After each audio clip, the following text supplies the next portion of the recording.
menjadi lebih kuat, kamu harus terlebih dahulu menghadapi kelemahanmu. Dan hadapilah setiap kelemahanmu dengan firman Tuhan, maka kamu akan dikuatkan. Kita berdoa. Damai sejahtera Allah yang melampaui segala akal, kiranya memelihara hati dan pikiran kamu sekalian di dalam nama Tuhan Yesus Kristus. Amin. Jemaat yang terkasih, renungan harian AKBP Resort Sutoyo, Senin 12 September 2022, tertulis di 2 Timotius 1 ayat 9, demikian dikatakan, Dialah yang menyelamatkan kita dan memanggil kita dengan panggilan kudus, bukan berdasarkan perbuatan kita, melainkan berdasarkan maksud dan kasih karunia-Nya sendiri yang telah dikaruniakan kepada kita dalam Kristus Yesus sebelum permulaan zaman. Di dalam bahasa Batak dikatakan, Aidi palua jala di jodoh hita, marhite-hite pajona badia, dada marguru tu ulota, tungsian tahina, dosian asi ni roha. Nabi na sabasahon tu hita, di bagasan Kristus Yesus, nasian mula ni mulana. Demikian firman Tuhan. Jemaat Tuhan, kami para pendeta khususnya yang melayani di HKBP, agar dapat ditabiskan menjadi pendeta para sarjana teologi, harus melalui serangkaian proses seleksi selama beberapa tahun. Waktu saya sudah melewati proses menjadi calon pendeta, seluruh calon dikumpulkan kembali di Seminarium Sipolon untuk mendengarkan pengumuman dan mengikuti pelatihan. Dan ketua panitia menyampaikan keputusan mereka dengan berkata, setelah melakukan proses seleksi yang ketat, kami menyimpulkan tidak ada satu orang calon pun yang layak menjadi melayani Tuhan dan ditabiskan menjadi pendeta. Katanya demikian. Tentu kami kaget dan merasa tidak adil karena kami sudah melewati begitu banyak hal. Lalu ketua panitia itu tidak berhenti sampai di situ. Dia melanjutkan perkataannya. Dia berkata, kita semua memang tidak layak menjadi pelayan Tuhan. Tetapi syukurlah Tuhan Yesus melayakkan kita karena Dia sudah mengampuni dan menyelamatkan kita.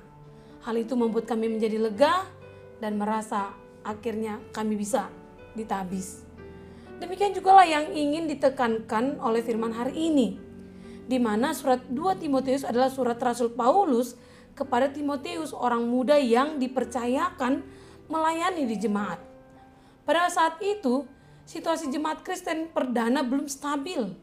Para pemimpin jemaat terancam dihukum dan dipenjara oleh pemerintah Romawi. Jemaat juga dibingungkan oleh pengajaran-pengajaran yang berbeda dengan Injil Yesus Kristus yang telah pernah disampaikan Paulus dan rekan-rekannya. Berada di posisi seperti itu tentu tidak mudah bagi Timotius yang masih muda itu, dan adalah hal yang wajar jika dia merasa ragu dan tidak layak untuk memimpin sebuah jemaat.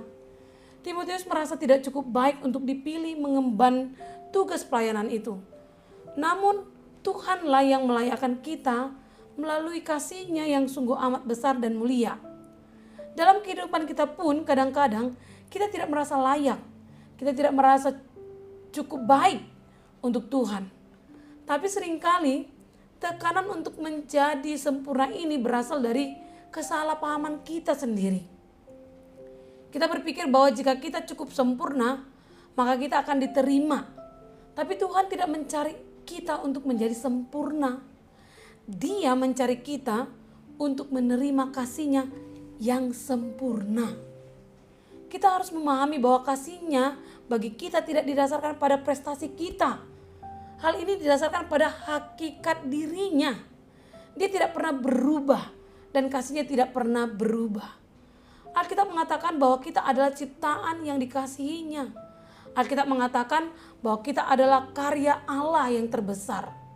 Coba kita pikirkan tentang seorang seniman yang menciptakan lukisan yang indah. Tentu seorang pelukis pasti telah memikirkan gambar lukisannya jauh sebelum gambar itu terwujud di kanvas.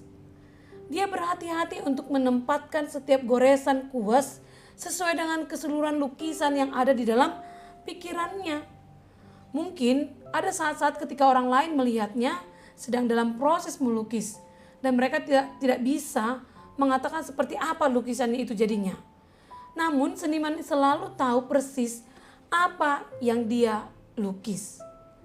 Dan kemudian ketika masterpiece-nya selesai, dia begitu bangga dengan karyanya. Dia mengasihi ciptaannya yang indah. Dia menuangkan dirinya dalam setiap goresan kuasnya. Sekarang pikirkan ini. Lukisan tidak harus melakukan apa saja untuk mendapatkan cinta dari senimannya. Seniman menyukai karyanya bukan karena ia menerima penghargaan khusus atau menerima uang dalam sebuah lelang atau penjualan lukisannya. Tidak, seniman mencintai lukisannya itu karena ia menciptakannya dengan tangannya sendiri, persis seperti yang dia inginkan. Begitu juga yang hendak diberitakan dalam renungan firman hari ini. Kita dipanggil Tuhan sebagai orang percaya bukan karena hasil usaha kita, melainkan karena kasih karunia-Nya yang telah Dia rancangkan dari semula. Jadi tidak ada orang percaya yang bisa berdalih tidak cukup baik atau terlalu muda atau tua untuk melayani Tuhan.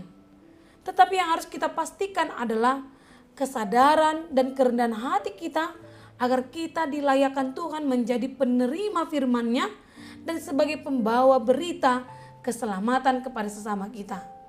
Maka mari melayani Tuhan dengan melakukan yang terbaik bagi sesama kita karena Dia telah melayakkan kita.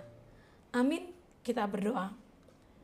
Terima kasih Tuhan untuk firman-Mu hari ini yang mengingatkan kami sesungguhnya Engkaulah Allah yang telah melayakkan kami menjadi penerima anugerah keselamatan yang harus kami beritakan dalam pelayanan kami. Oleh karena itu Tuhan, pakailah dan utuslah kami menjadi hamba-Mu dalam keluarga kami, pekerjaan kami, sekolah kami, lingkungan kami, atau dimanapun kami berada.